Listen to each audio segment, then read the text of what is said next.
नमस्कार सभी टेक्निकल स्टूडेंटों का रामानंद टेक्निकल क्लासेज में स्वागत है। कल हमने कैपेसिटर के प्रकार देखे और वीडियो के समापन में मैंने दोषों के बारे में आपसे कहा कि कैपेसिटर के हम दोष और कैसे परीक्षण किया जाता है एसी और डीसी संधारित्रों का। तो दोष कौन से होते हैं? कैपेसिटरों में 3 दोष पाए जाते हैं। तो कैपेसिटरों में कितने प्रकार के दोष पाए जाते हैं? 3 प्रकार के। कितने टाइप हुए? 3। अब बात करते हैं पहले दोष की।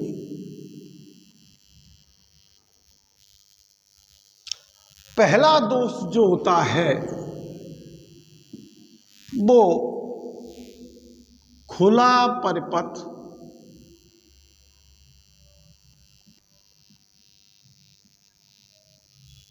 दोष, ओपन सर्किट, ओपन सर्किट। अब ये दोष कब उत्पन्न होता है? तो जब, चूंकि देखिए कैपेसिटर को जोड़ा जाएगा वोल्टता स्रोत से और स्रोत से कैपेसिटर जो है आवेश का भंडारण करेगा और हमारे कैपेसिटर की जो संरचना है उसमें 2 समांतर पट्टियां हैं और उनके बीच भरा है परावैद्युतिक पदार्थ और उनका संयोजन 2 लीडों के माध्यम से वोल्टता स्रोत से किया जाएगा। तो जैसे ही परिवर्ती वोल्टता जाएगी और कैपेसिटर जो है तापमान और वोल्टता परिवर्तन के कारण उसमें जो विद्युत अपघट्य है उसमें प्रतिबल उत्पन्न होगा और कैपेसिटर के सिरे अगर खुल गए तो सर्किट में ओपन हो जाएगा। तो परिवर्ती वोल्टता के कारण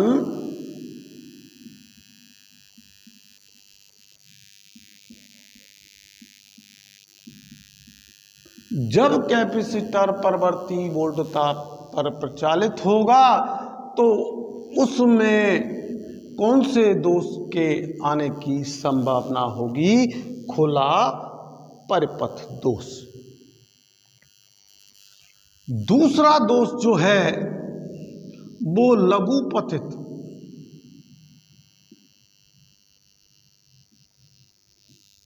परिपथ दोष है।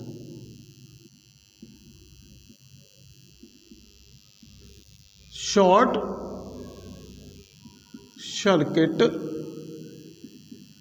दोष, फॉल्ट। अब देखिए ये फॉल्ट जो है कब होता है? तो जब परिवर्ती तापमान पर परिवर्तन के कारण विद्युत अपघट्य में की संरचना में परिवर्तन होता है और आवेश जो है एक पट्टी से दूसरी पट्टी पर जाता है और जाकर के वो जो है एक पॉजिटिव आवेश एक नेगेटिव आवेश, तो उस समय आपके परिपथ में शॉर्ट सर्किट होता है। जहां कहीं भी दो चालक, एक फेज एक न्यूट्रल, यानी एक पॉजिटिव और एक नेगेटिव मिलेंगे तो कौन सा दोष होगा? शॉर्ट सर्किट दोष। और ये कैपेसिटर में तभी होता है जब तापमान परिवर्तन होते हैं। तापमान परिवर्तन के कारण, यानी परिवर्ती ताप के कारण वैद्युतिक अपघट्ट की संरचना, विद्युत अपघट्ट पदार्थ की संरचना या परावैद्युतिक पदार्थ की संरचना में परिवर्तन होता है। तो आवेश एक पट्टी से दूसरी पट्टी पर जाकर के और आपस में शॉर्ट सर्किट कर देता है। तीसरा जो है दोष है वो है आपका क्षरण परिपथ दोष।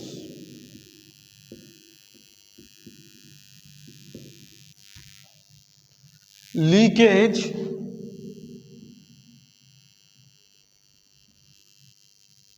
Circuit fault. तो लीकेज सर्किट फॉल्ट कब होता है? जब परिवर्ती वोल्टता और तापमान दोनों ही जब कैपेसिटर पर, यानी लंबे समय तक जब कैपेसिटर जो है परिपथ में जुड़ा रहता है, तो उस स्थिति में लगातार वोल्टता में परिवर्तन और कैपेसिटर के तापमान में परिवर्तन के कारण उसके विद्युत अपघट्ट में एक प्रतिबल उत्पन्न हो जाता है और आवेश का क्षरण होने लगता है। आवेश का क्या होने लगता है? क्षरण। उस स्थिति को हम लीकेज फॉल्ट कहते हैं। तो अब ये देखना है कि अगर खुला परिपथ दोष है तो क्या कोई कैपेसिटर किसी धारिता को भंडारण कर सकता है, आवेश को भंडारण कर सकता है? नहीं। इस दोष के उत्पन्न होने पर आपका कैपेसिटर धारिता का या आवेश का, कैपेसिटेंस का या चार्ज का भंडारण नहीं कर सकता।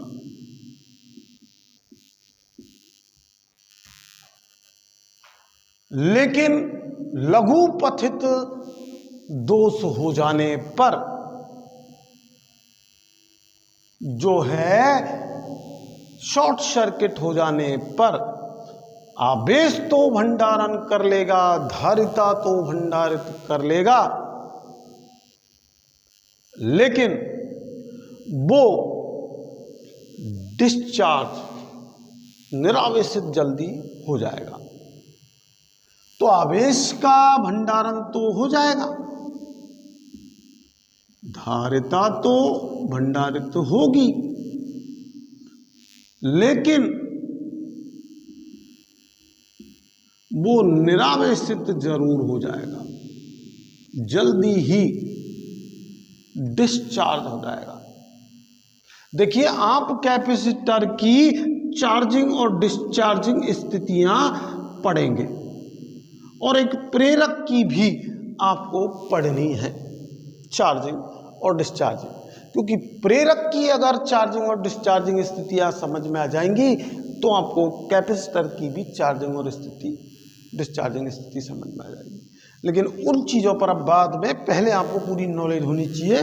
तो लीकेज सर्किट वाला कैपेसिटर जो है वो अपनी धारिता को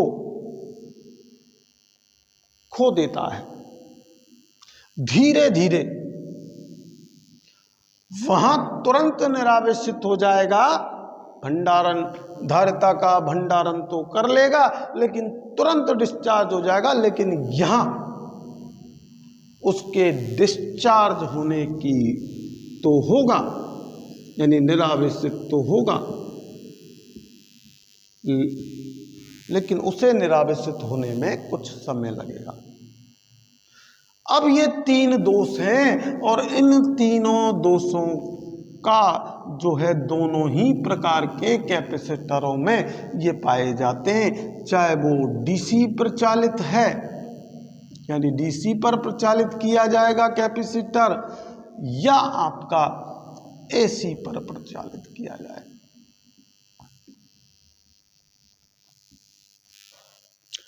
अब देखिए डीसी संधारित्रों में इन दोषों का कैसे पता लगाया जाता है। तो उस बिंदु पर जाने से पहले आपको बार बार मैं कह रहा हूं कि धारिता पर प्रभाव पड़ेगा दोष होने से। एक स्थिति में ओपन सर्किट की स्थिति में कैपेसिटर में किसी प्रकार की कोई धारिता का भंडारण नहीं होगा और शॉर्ट सर्किट के समय वो कुछ समय पश्चात ही निरावेशित हो जाए, कुछ समय ठीक उसी समय निरावेशित हो जाएगा और लीकेज की स्थिति में वो कुछ समय बाद निरावेशित होगा। तो धारिता आवेश भंडारण करने की क्षमता कैपेसिटेंस कहलाती है। आवेश भंडारण करने की क्षमता उस कैपेसिटर की धारिता कहलाएगी। आवेश भंडारण करने की क्षमता और धारिता को सी से व्यक्त किया जाता है, जो मैं आपको कल बता चुका हूं, और आवेश Q और जुड़ेगा वोल्टता स्रोत से, और इसी के आधार पर मैंने आपको धारिता को प्रभावित करने वाले कारक बताए थे। तो जिन्होंने वो वीडियो संधारित्र की पहली नहीं देखी है वो तुरंत चैनल को सब्सक्राइब करें, वीडियो को देखें। इसीलिए मैंने इस शब्द का दोबारा रिपीट किया है, धारिता। अब देखिए ये धारिता जो परिवर्तित हो सकती है वो कैपेसिटर की संरचना के आधार पर कैसे उसको परिवर्तित किया जाता है, परिवर्ती संधारित्र। तो या तो कैपेसिटर की परावैद्युतिक सामर्थ्य को कम या अधिक किया जाए तो धारिता आपकी उस कैपेसिटर की परिवर्तित हो जाएगी। तो परावैद्युतिक सामर्थ्य की सहायता से बदल करके और जो है धारिता को परिवर्तित किया जा सकता है।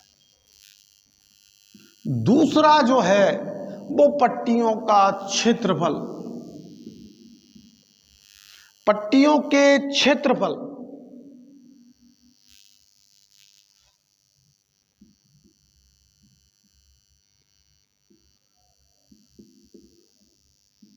क्षेत्रफल को कम या अधिक करके धारिता को बदला जा सकता है। और तीसरा जो है वो उनके पट्टियों के बीच की दूरी, पट्टियों के बीच की दूरी। अब इन कारकों में से कौन से कारक से क्या प्रभाव पड़ेगा? तो हम दो कैपेसिटर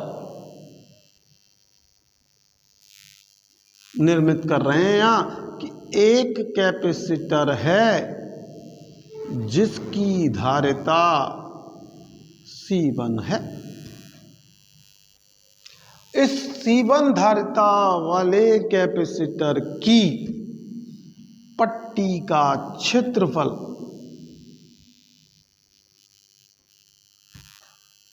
A है और उनके बीच की दूरी D1 है, या कैपिटल D मान लेते चलो।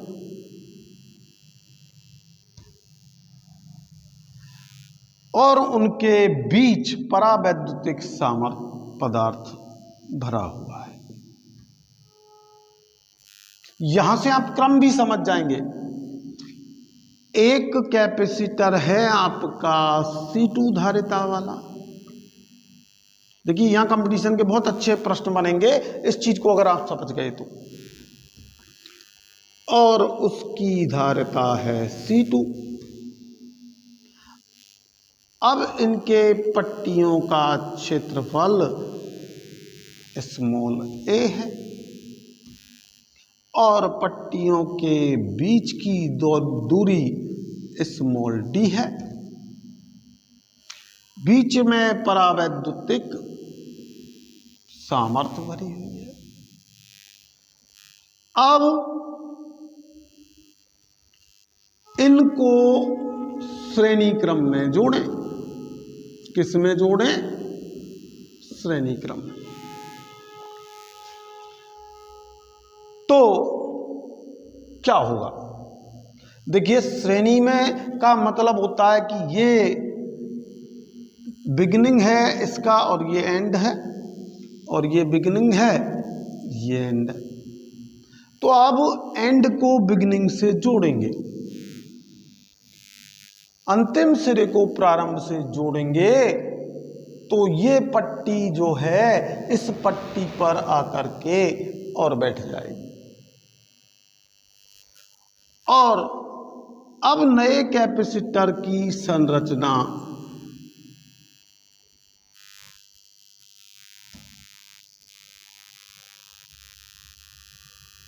ऐसी होगी, यानी पट्टियों के दो पट्टियां, अंतिम पट्टी और प्रारंभिक पट्टी के बीच की दूरी बढ़ जाएगी, दूरी बढ़ेगी। और परावैद्युतिक सामर्थ्य इसकी प्लस इसकी, दोनों की परावैद्युतिक सामर्थ्य भी बढ़ जाएगी।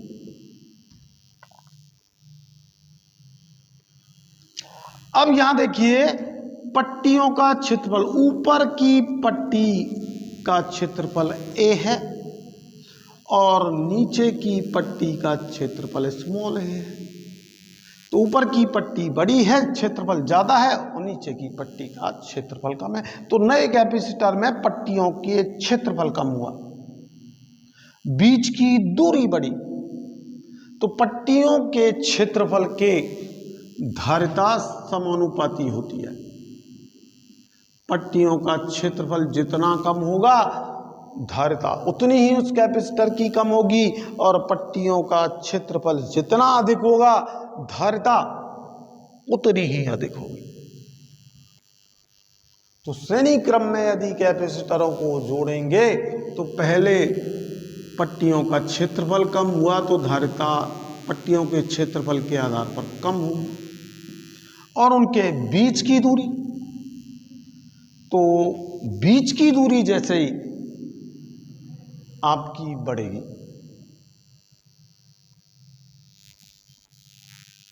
बीच की दूरी जैसे ही आपकी बढ़ेगी, तो बीच की दूरी के व्युत्क्रमानुपाती, यानी बीच की दूरी बढ़ती है तो धारिता कम होती है।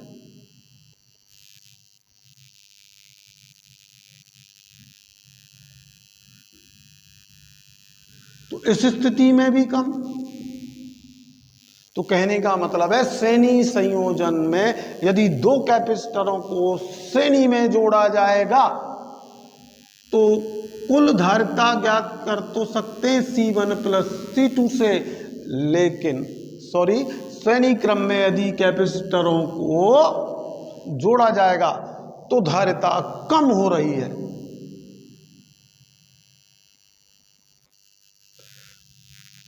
तो कुल धारिता का व्युत्क्रम दोनों कैपेसिटरों की धारिता के व्युत्क्रम के योग के बराबर होगी।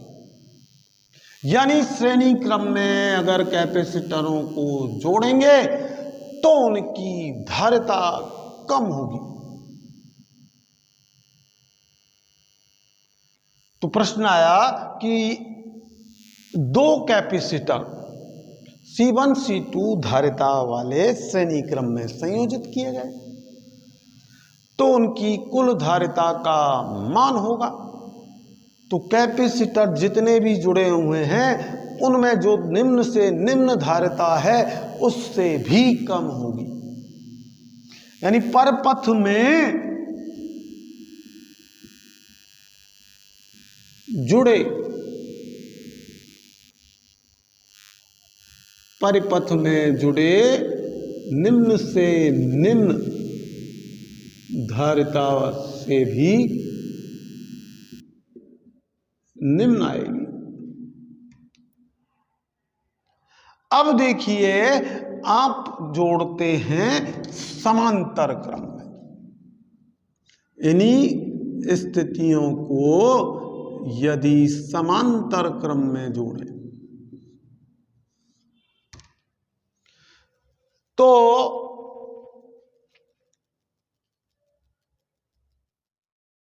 तो समांतर में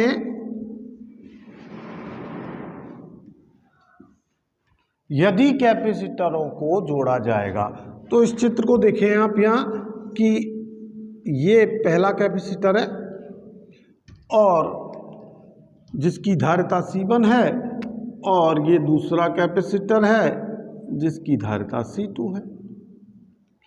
जब समांतर क्रम में इनको जोड़ा जाएगा तो प्रारंभ से प्रारंभ और अंत से अंत मिलाएंगे हम। प्रारंभ से प्रारंभ और अंत से अंत, यानी ये पट्टी यहां आकर के नया कैपेसिटर जो है वो अब उसकी पट्टी का क्षेत्रफल बढ़ जाएगा और बीच की दूरी समान रहेगी। तो अब परावैद्युतिक सामर्थ्य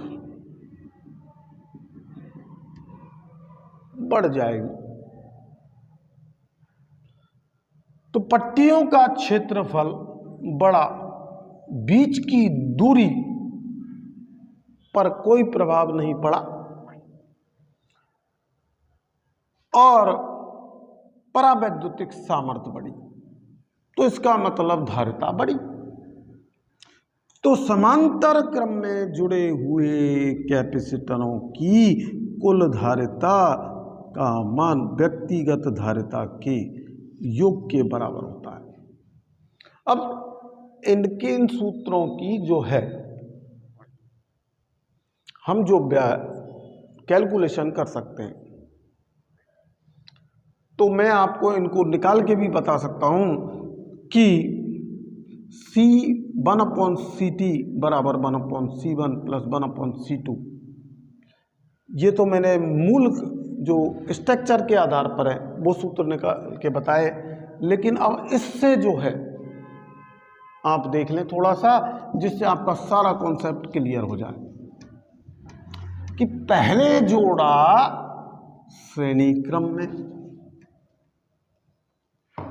तो याद कीजिए श्रेणी क्रम में टूटती है वोल्टता,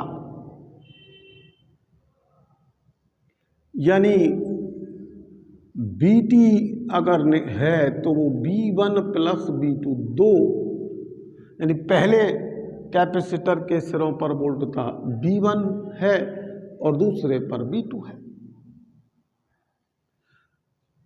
तो B बराबर आप जानते हैं इस सूत्र से क्या होगा, Q/C। अब यहां आवेश पहले संधारित्र पर Q1 है और धारिता उसकी C1 है, और वोल्टता उसकी सिरों पर V1 है।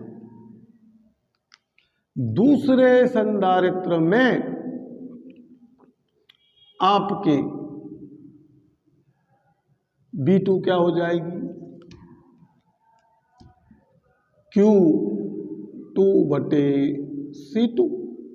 तो इसमें आप अगर मान और C BT बराबर क्या हो जाएगा, Q2/CT।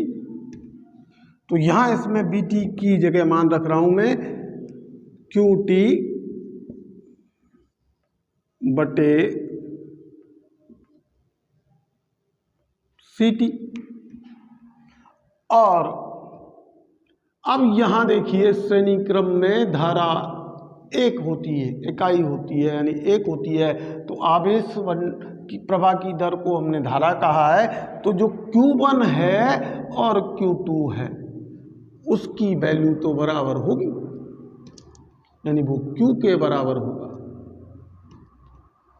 तो अब हम इसमें जब मान पुटअप कर रहे हैं तो B1 बराबर क्या हो जाएगा, Q/C1 प्लस B2 बराबर हो जाएगा Q/C2।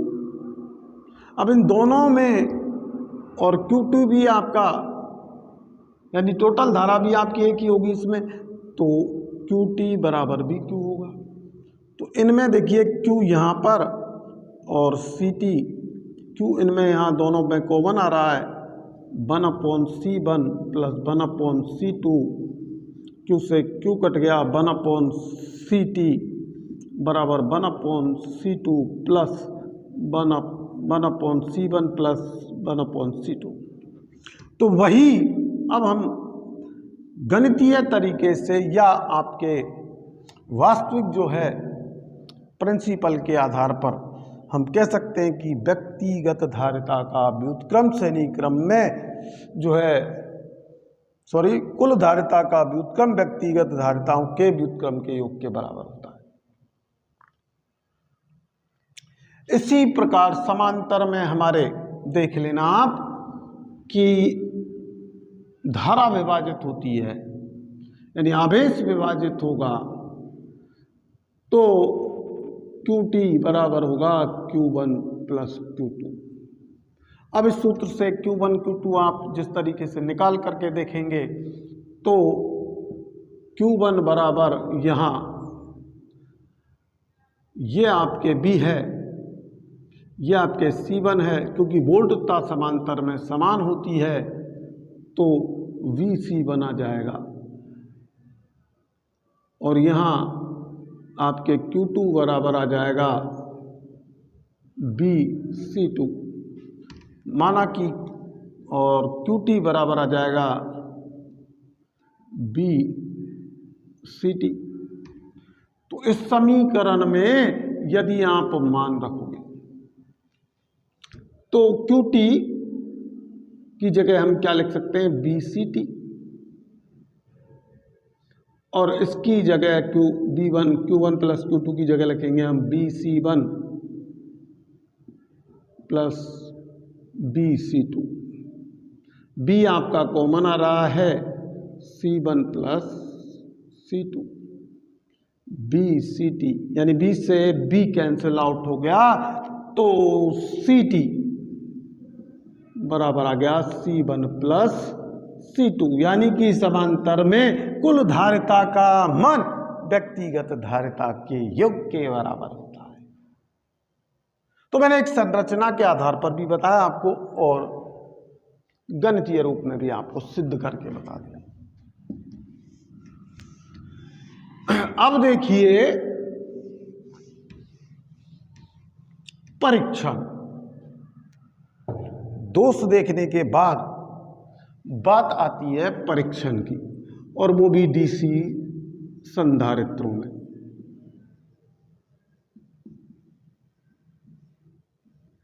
तो डीसी संधारित्रों में लघु पथन, खुला परिपथ और क्षरण, इनका जो है दोषों का परीक्षण दो टेस्टों के द्वारा किया जाता है। एक तो है आपका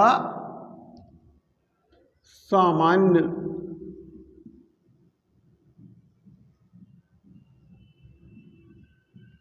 टेस्ट परीक्षण,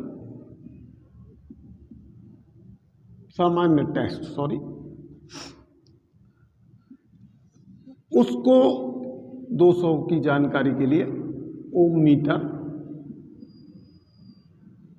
और मल्टीमीटर इनकी सहायता से आप जो है 200 का परीक्षण कर सकते हैं डीसी संधारित्रों का। दूसरा डीसी में जो परीक्षण किया जाता है वो आवेश धारण परीक्षण किया जाता है, जो सबसे इंपॉर्टेंट है और जिससे काफी प्रश्न जो है कंपैरेटिव एग्जामों में टेक्निकल लाइनों में आते हैं। आवेश धारण परीक्षण, जिससे होल्डिंग टेस्ट कह रहा था मैं कल, holding test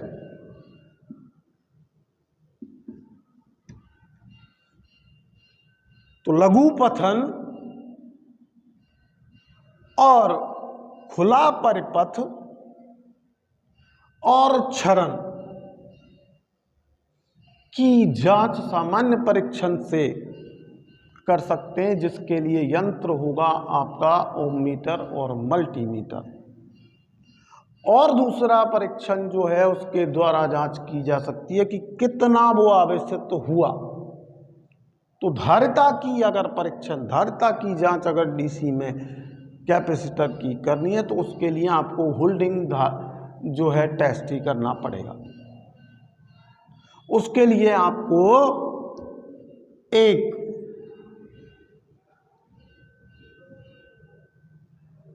volt meter, FET volt meter,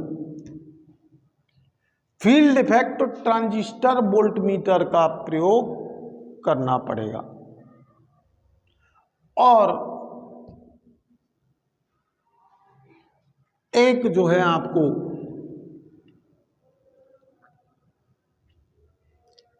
कुंजी की आवश्यकता होगी, स्विच की आवश्यकता होगी। अब देखिए, आवेश धारण परीक्षण करते समय सबसे महत्वपूर्ण शर्त जो क्या है कि संधारित्र का रोधन प्रतिरोध, परीक्षण करते समय संधारित्र का रोधन प्रतिरोध 6 मेगा ओम से कम नहीं होना चाहिए। और कुंजी को बोल्टता से जोड़ते समय क्षणिक समय पश्चात खोलना और बंद करना चाहिए। और तब तक कुंजी बंद की जानी चाहिए जब तक कि FET वोल्ट मीटर अपना पूर्ण विक्षेप पैमाना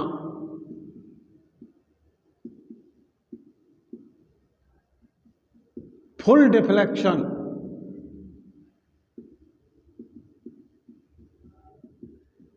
स्केल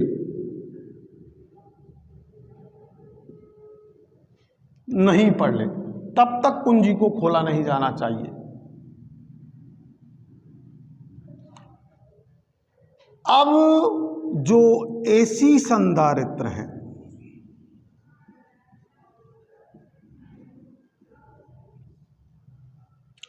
उनमें 200 का कौन कौन से दोष और क्या परीक्षण किए जाने चाहिए। तो खुला परिपथ और लघु पतित और क्षरण दोष, ये तीनों ही दोष पाए जाएंगे इसी में संधारित्रों में। और इनको हम जो है ओम मापी द्वारा या मल्टीमीटर द्वारा, जिसे ओम मापी परीक्षण या मल्टीमीटर परीक्षण के नाम से हम जानते हैं, तो उसमें आपको ये आपका कैपेसिटर है एसी का, ये उसके टर्मिनल है,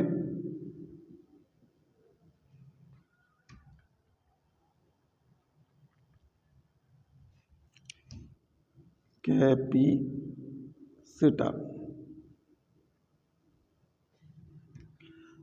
अब इसे जब आप ओम मापी से जोड़ोगे,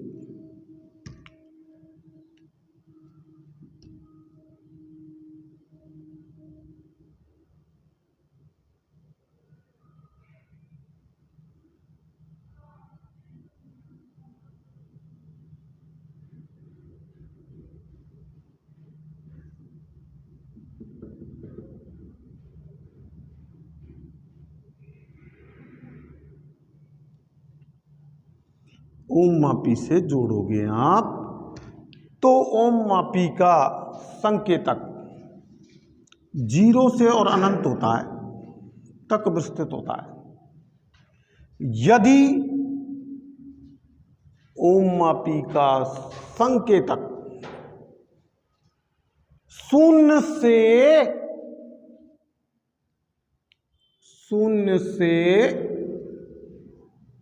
तेजी से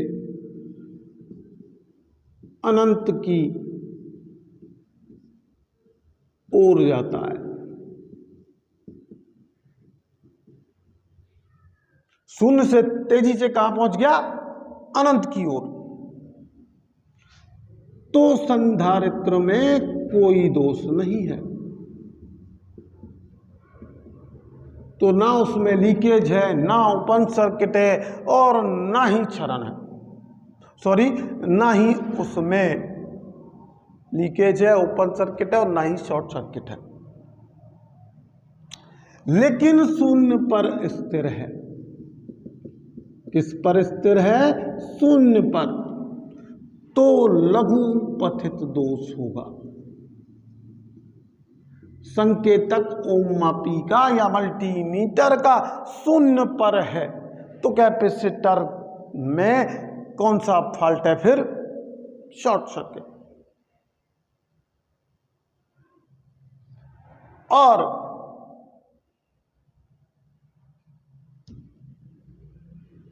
संकेतक 0 से धीरे धीरे अनंत की ओर जाता है,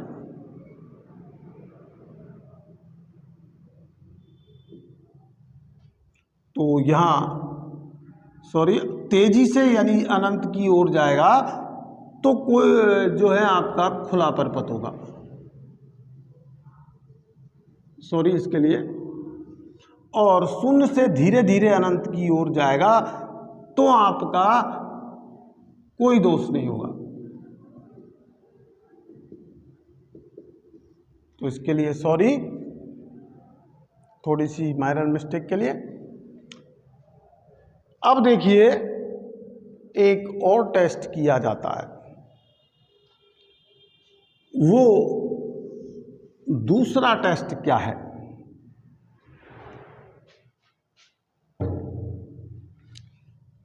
कि कैपेसिटर की स्थिति जांचने के लिए एक विशेष मूल्य के प्रतिरोध से और कैपेसिटर के टर्मिनलों को शॉर्ट कराया जाता है। कैपेसिटर के जो है बोधता पतन कराते हैं। तो कई बार सीधी चिंगारी जांच कर देते हैं। ये प्रश्न आया कि विद्युत अपघट्य संधारित्रों पर सीधी चिंगारी जांच करना खतरनाक हो सकता है। क्यों? क्योंकि अगर उसमें लघु पतन होगा या क्षरण होगा तो उस स्थिति में वो विस्फोट करेगा, फट सकता है। इसलिए कभी भी सीधी चिंगारी जांच नहीं करना चाहिए। एक निश्चित मान का प्रतिरोध लगा करके और बोल्टता पतन करा करके फिर चिंगारी जांच की जानी चाहिए। अब देखिए, तो आज आपके सामने ये प्रश्न रख रहा हूं मैं कि उस प्रतिरोध का मान बताएं जब कैपेसिटर की स्थिति जांचते समय बोल्टता पतन करा करके कराया जाता है। कमेंट्स में बताना इसका आंसर कि इसका मूल्य क्या था। एक आवेश परीक्षण, आवेश की स्थिति जांचने के लिए एक परीक्षण किया जाता है कैपेसिटर में, और एक धारिता परीक्षण किया जाता है। धारिता परीक्षण, जिससे कैपेसिटर की धारिता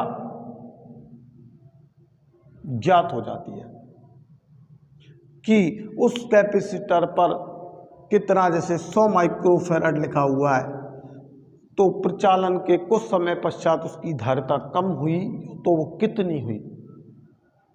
क्योंकि एक इलेक्ट्रीशियन को यह ध्यान रखना है कि एक निश्चित मूल्य से कम या अधिक होने पर धारिता उस परपथ में जुड़े हुए संधारित्र को तुरंत प्रतिस्थापित कर देना चाहिए।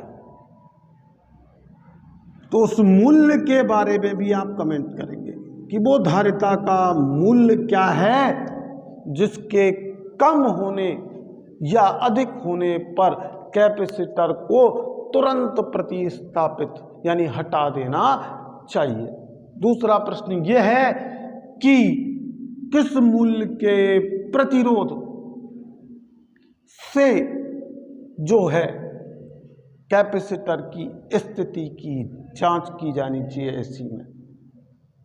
तीसरा प्रश्न मैं आवेश परीक्षण के लिए रख रहा हूं कि उसमें भी एक निश्चित मूल्य का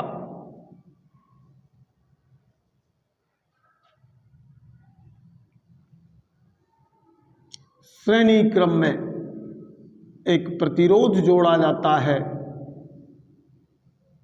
और इसमें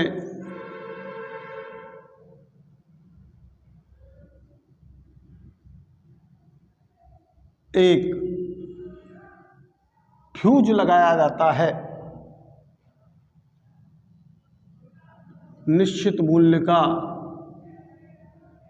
और फिर कैपेसिटर की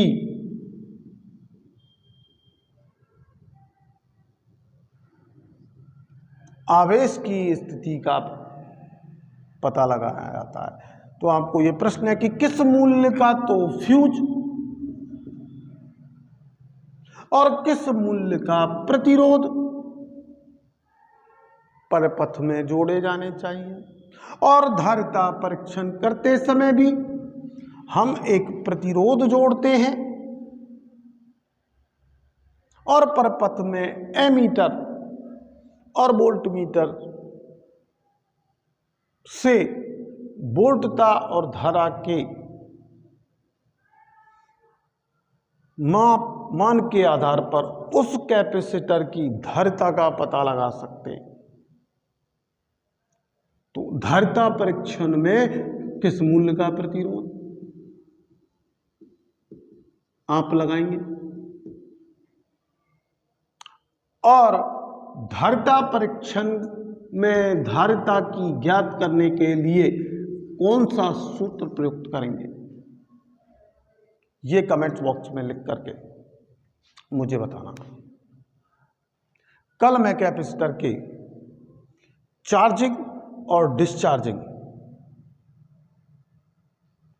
की स्थितियों के बारे में बताऊंगा, क्योंकि वो भी आपके कंपटीशन में बहुत ज़्यादा पूछी जाती हैं। और कैपेसिटर से जुड़े हुए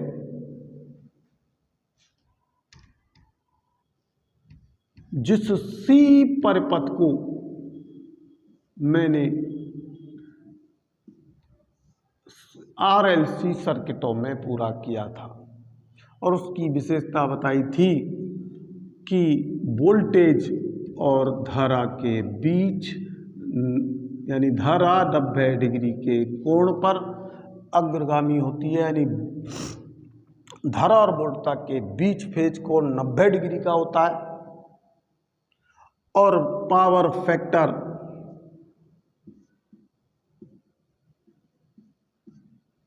इकाई हो जाता है धारा अग्रगामी होती है, और धारा और वोल्टता के बीच कला कोण, फेज कोण डिफरेंस कितना रहता है, 90 डिग्री। दूसरा, शक्ति की खपत क्या होती है,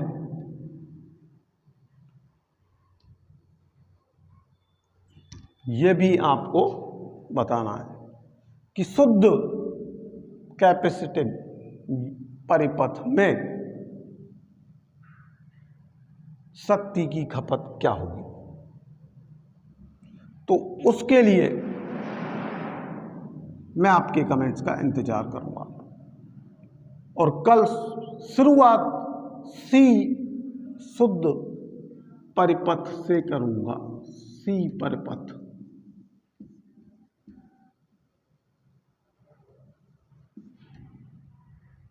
शुद्ध धारिता युक्त परिपथ। उसके बाद आपको कोई भी शुद्ध नहीं होता और धारिता का विरोध करने वाला जो कारक है, जिसे धारितीय प्रतिघात कहा जाता है, और जिसकी गणना XC बराबर आप 1/2πfc से कर दें, उनके बारे में और न्यूमेरिकलों के बारे में चर्चा करेंगे। तो आज आपको